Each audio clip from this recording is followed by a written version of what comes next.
Hello साथियों, एक बार पुनः मैं आप सबके सामने हाजिर हूँ एक नए टॉपिक्स के साथ। इससे पहले वाले वीडियो में मैंने आप लोगों के लिए दो टॉपिक्स दिए, एक घनकोण सॉलिड एंगल, दूसरा गॉस की प्रमेय। तो गॉस की थ्योरम आप लोगों ने प्रूफ किया कि फाई ई बराबर क्यू अपन एप्सिलॉन जीरो ऐसा कुछ हुआ करता है, और ये देखा कि गॉस नियम में आंसर क्या मिला हम लोगों के लिए, हम लोगों को। आज हम लोग गॉस के नियम का अनुप्रयोग पढ़ेंगे और इसका पहला टॉपिक है हम लोगों के पास। क्या पढ़ेंगे? गॉस के नियम का अनुप्रयोग। उसका पहला टॉपिक है मेरे पास, अनंत लंबाई के एक समान रूप से आवेशित सीधे तार के कारण वैद्युत क्षेत्र की तीव्रता।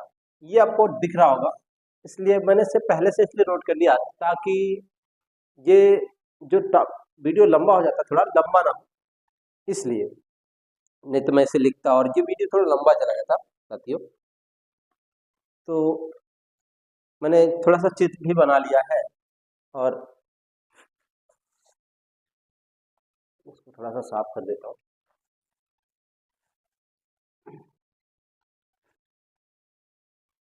ठीक, चलिए।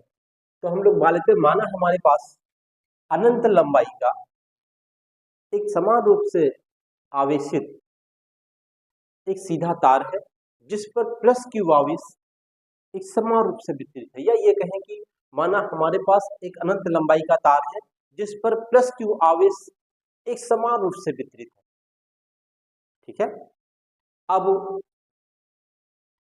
आप बता दीजिए कि जिसका रेखीय अवस्था घनत्व छोटा सिग्मा है, ओ सॉरी लैम्डा है। ठीक, क्या बोलते हैं इसको? रेखीय आवेश घनत्व लैम्डा है। इसके बाद इस तार के निकट, तार से आर मीटर की दूरी पर एक पी बिंदु है जहां वैद्युत क्षेत्र की तीव्रता ज्ञात करनी है। यहां से दूरी क्या है? आर है। इसके लिए बिंदु पी से होकर गुजरने वाला आर मीटर त्रिज्या का ही हम लोग क्या करते हैं साथियों? एक बेलनाकार गॉसियन पृष्ठ खींचते हैं। क्या करते हैं? बेलनाकार गॉसियन पृष्ठ खींचते हैं। इसको मैं थोड़ा और नीचे तक ले लेता हूँ।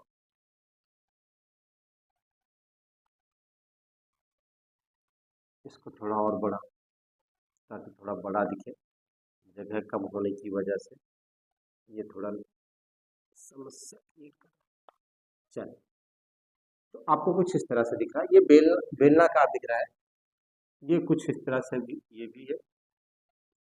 तो आर मीटर त्रिज्या का हम लोग क्या करते हैं? एक बेलनाकार पृष्ठ खींचते हैं। अब देखिए,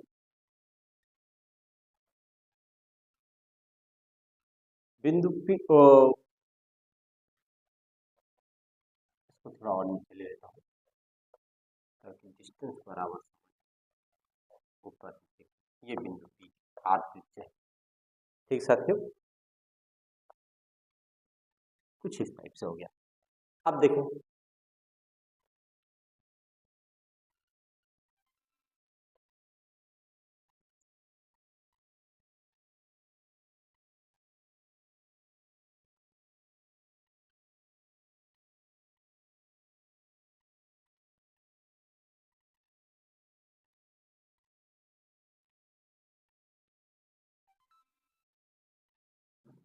चलिए तो यहाँ चेक करते हैं।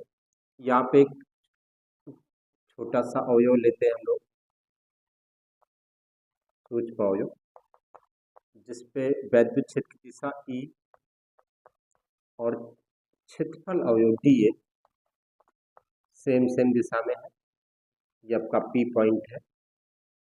एक सेकंड में चेक करूंगा थोड़ा सा ये वर्ड समझ आ रहे कि नहीं, भी समझ नहीं आ रहा है कि क्या लिखा है यहाँ पे, तो आप लोग समझने का प्रयास करिएगा। ये डी ए है, क्या है? डी ए, और यहाँ पे पी पॉइंट बी। यहाँ पे चेक करें। ठीक, एक छोटा सा अवयव और लगे तो यार इसके वैद्युत क्षेत्रफल अवयव डी ए कुछ इस तरह से होगा। और वैद्युत क्षेत्र की दिशा कुछ इस तरह से होगी। मैंने आपको बताया था साथियों, अगर हमको वैद्युत क्षेत्र की तीव्रता निकालनी होगी तो मैंने आपको सिखाया है कि आपको एरिया वेक्टर होना आपके पास जरूरी है। यही प्रोसेस यहाँ पे भी है। यहाँ पे वैद्युत को ये इस तरह से होगा कुछ, और इस तरह से कुछ ये होगा वैद्युत क्षेत्र की तीव्रता। जैसे अगर मेरे पास कोई सरफेस हो और मैं आपको दिखाना चाहूँ, जैसे सपोज करो गिलास है, गिलास में ये एरिया है, यहाँ पे एरिया वेक्टर इस तरह से होगा और इस तरह से होता तो इसका एरिया वेक्टर इस तरह से होता, और अगर इस जगह पे लेते तो इसका एरिया वेक्टर कुछ इस तरह से होता। तो इसको हम लोग वक्र पृष्ठ कहते हैं इस एरिया को, और इसको समतल पृष्ठ कहते हैं। तो ये पूरा एरिया वक्र पृष्ठ है और ये वाला एरिया समतल पृष्ठ है। ठीक, आप सुने, मेरे कहने का मतलब यह, फिर से सुन लीजिए पूरी स्टोरी। माना हमारे पास अनंत लंबाई का एक समान रूप से आवेशित तार है जिसका पृष्ठ आवेश रेखीय आवेश घनत्व तो लैम्डा है। ठीक अब देखिए, माना तार पर प्लस क्यू आवेश एक समान रूप से वितरित है, ऐसा कुछ। और आगे चले, तार तार नई लाइन समझा, तार के निकट तार से आर मीटर की दूरी पर एक पी बिंदु है जहां वैद्युत क्षेत्र की तीव्रता ज्ञात करनी है। अब बिंदु पी से होकर जाने वाला आर मीटर त्रिज्या तथा एल लंबाई का, इसकी लंबाई कितनी है, एल लंबाई है, इसकी लंबाई एल, आर मीटर त्रिज्या तथा एल लंबाई का एक बेलनाकार गौसियन पृष्ठ खींचते हैं जिससे होकर गुजरने वाला कुल वैद्युत flux phi is equal to समाकलन vector E dot vector D A plus एक और vector E dot vector D A. मैं दो करता हूँ, एक वक्र पृष्ठ के लिए चेक कर रहा हूँ और एक समतल पृष्ठ के लिए बात कर रहा हूँ। ठीक है, समतल पृष्ठ तो दो है साथियों, लेकिन एक बार मैं आपको समझा लूंगा काफी, क्योंकि यहाँ पे 90 डिग्री का एंगल बन रहा है और यहाँ पे भी 90 डिग्री का एंगल बन रहा है। ये एक ही लाइन पे है वैद्युत क्षेत्र और डी ए, ठीक है, एक ही दिशा में है, इसके बीच का एंगल 0 डिग्री है। तो अगर मैं इसे नोट करूँ तो ये E D A cos 0 degree वक्र पृष्ठ के लिए, मतलब इसके लिए यहाँ पे एंगल 0 डिग्री बन रहा है, प्लस इसके लिए बात करूँ तो ये E D A cos 90 degree. ठीक, फाई ई क्यों लिख रहे हैं, क्योंकि संपूर्ण से निकाल रहा हूँ, छोटा मोटा छोटी मोटी बात नहीं कर रहा, पूरी इकट्ठे कर दे रहा हूँ। ठीक, बहुत दुनिया की नौटंकी नहीं, छोटा लूँ फिर बड़ा करूँ, मैं टाइप कर ले रहा हूँ इकट्ठा। आप देखिए ई डी ए बाहर कर लो, डी ए कास 0 की वैल्यू 1 हो जाती है और ये 0 हो गया क्योंकि कास 90 0 हुआ करता है। तो फाई ई, ये ई और ये क्या हो जाएगा, ए।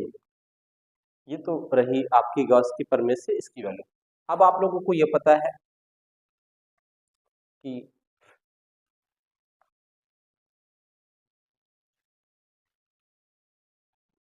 तो जो आपका ए है, या इसको जो ए है, इसी को हम लोग, ये ए मतलब इसका एरिया है।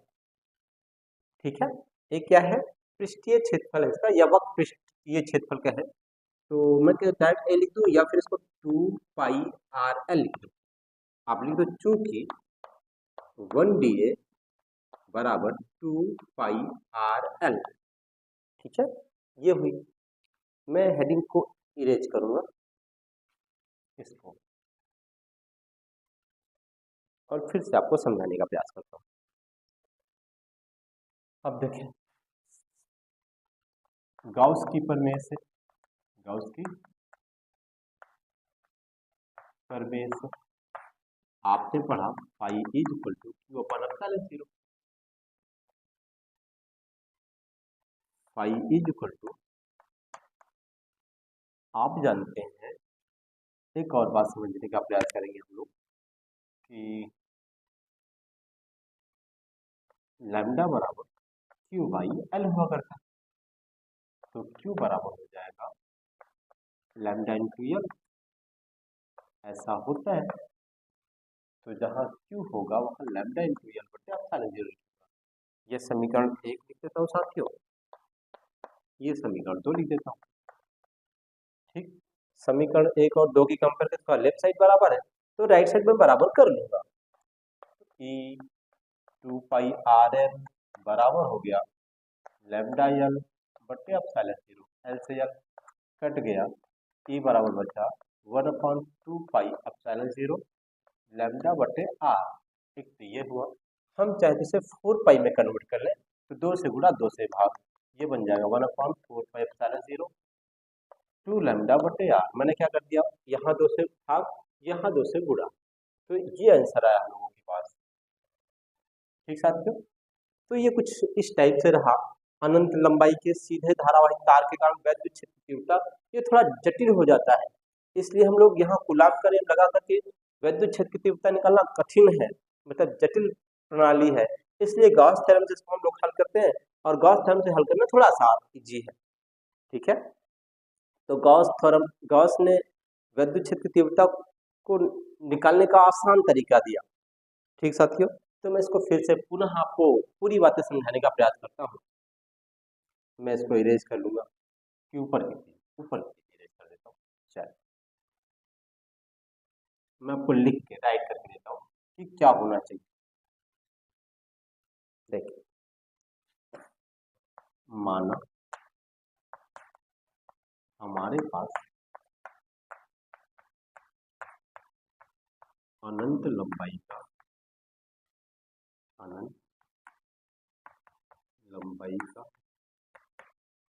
एक सीधा तार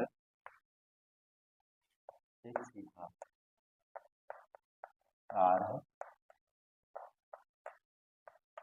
जिस पर प्लस क्यू आवेश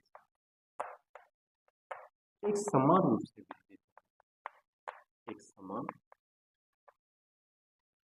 रूप से वितरित है, वितरित तो फैला हुआ वितरित है। ठीक, ये तो पहली बात हुई। अब देखो, माना तार का रेखीय आवेश घनत्व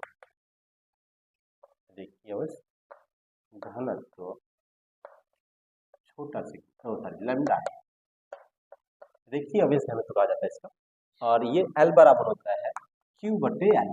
इसका मतलब एकांक लंबाई पर वितरित आवेश की मात्रा रेखीय आवेश घनत्व कहलाती है। मैं आपको नोट पॉइंट पर दे दूंगा, जरूरत के हिसाब से आप यूज करिएगा। ठीक है साथियों, तो पहली बात तो यहाँ तक आप नोट करिएगा। इसके बाद मैं इसको और आगे बढ़ाने का प्रयास करता हूँ। अब हम लोग लिखते हैं,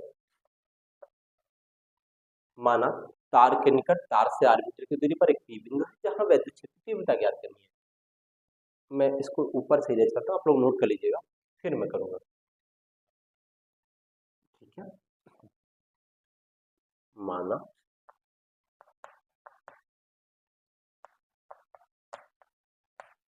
तार के निकट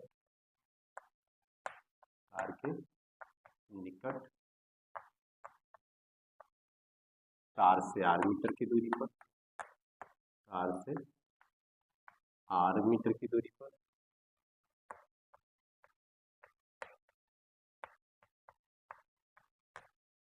एक P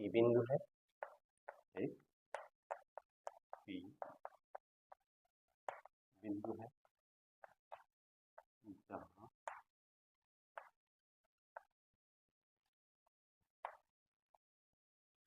वैद्युत क्षेत्र की तीव्रता ज्ञात करनी है।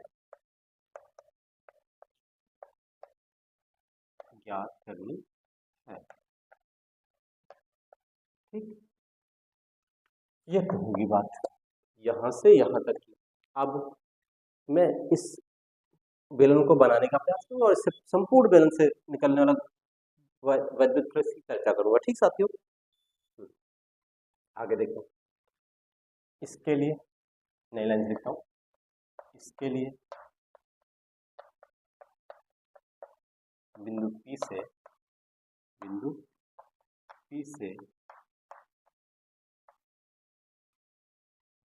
होकर गुजरने वाला, किससे होकर गुजरने वाला, आर मीटर त्रिज्या का, आर मीटर त्रिज्या का, आर मीटर त्रिज्या तथा एल लंबाई का एक बेलनाकार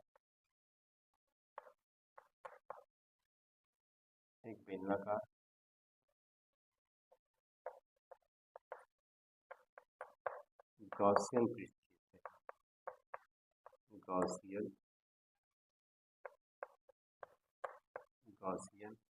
पृष्ठ खींचते हैं, पृष्ठ खींचते जिससे होकर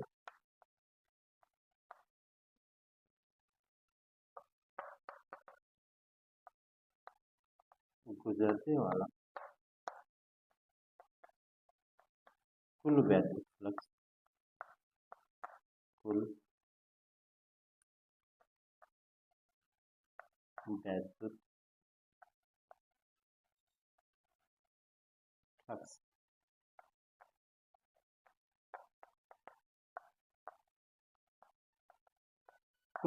फ्लक्स ये लिखा है पाई ई बराबर समाकलन vector E dot vector D plus vector E dot vector D.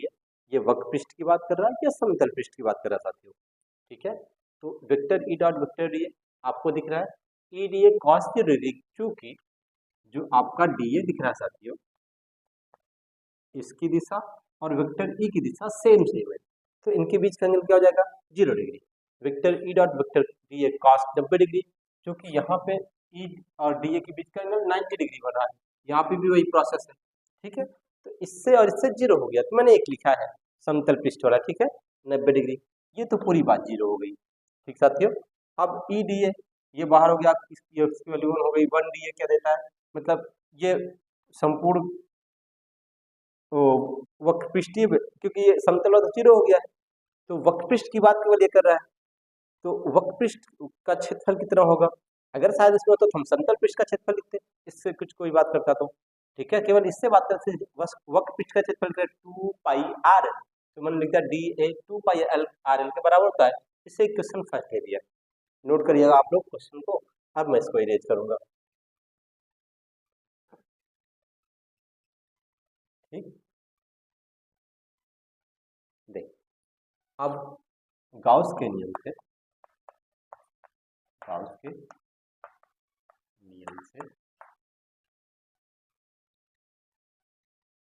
जो फाई होता है साथियों, आपने पढ़ा होगा क्यू बटे एप्सिलॉन 0 के बराबर होता है। फाई ई बराबर लैम्डा इनटू एल बटे एप्सिलॉन 0, क्योंकि जो क्यू हुआ करता है या लैम्डा एल है वो क्यू बाई एल के बराबर होता है, इसलिए क्यू को हम लोग क्या लिख सकते हैं, लैम्डा इनटू एल लिख सकते हैं। ठीक साथियों, इसलिए क्या लिख सकते हैं, क्यू को क्यू बराबर लैम्डा इनटू एल। ठीक है, तो इसलिए मैंने क्यू देखा लैम्डा इनटू एल रख दिया। क्वेश्चन नंबर सेकंड, मैं अब सबको इरेज करूंगा अभी, और 2 इक्वेशन रखूंगा बस, समीकरण 1 और 2। आगे लिखना है समीकरण 1 व 2 से, 1 व 2 से आप चेक करें, इसका लेफ्ट साइड बराबर है, इसका भी तो ये बराबर है, तो हम राइट साइड बराबर कर लेंगे। तो ये बच्चा ई 2 पाई आर एल बराबर लैम्डा एल बटे एप्सिलॉन 0 एल से एल हट गया साथियों। ई बराबर बच्चा आपका 1/2 पाई ये एप्सिलॉन 0 लैम्डा बच्चा आर के नीचे जाएगा तो आर। ये आपको थोड़ा क्वेश्चन सॉल्व करने के लिए आसान बना कि इसको 4 से गुणा कर देता हूँ, सॉरी 2 से गुणा कर देता हूँ, और 2 से नीचे हुआ तो 2 से ऊपर भी हो गया। ये आया एक समान रूप से आवेशित अनंत लंबाई के सीधे तार की वजह से वैद्युत क्षेत्र की तीव्रता equal to 1/4 pi epsilon 0 two lambda बटे आर। ठीक साथियों, ये हम लोगों के पास आंसर मैच रहा, और धन्यवाद। इस वीडियो को पूरा देखने के लिए।